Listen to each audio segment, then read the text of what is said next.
This is the Lone Crater YouTube. We hope this video helps. You start by assessing and cleaning. This sets the stage.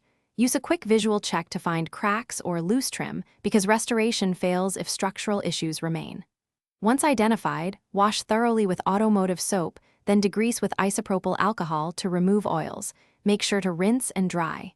Next, sand the faded paint with 400-600 grit just enough to scuff the surface for adhesion. After sanding, wipe with a tack cloth so primer and dye will bond properly.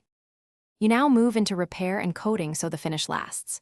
For small gouges, apply plastic bumper filler, let it cure, then sand smooth with 300-400 grit so the surface is even. Once smooth, apply a plastic adhesion promoter. This prevents peeling, and follow with 1 to 2 thin coats of primer, allowing 10-15 minutes dry time between coats. Finally, select a matching bumper dye or spray paint and apply 2 to 3 light, even coats from about 6 to 10 inches for consistent color and no runs. You finish by smoothing and protecting the new surface so it lasts. Wet sand lightly with 1000-2000 grit to eliminate texture, then buff with polishing compound using a microfiber cloth for shine.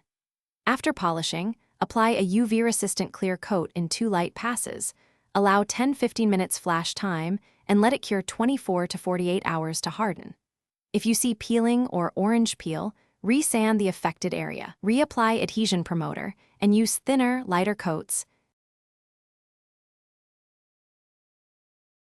Thanks for watching. Consider subscribing if we helped you.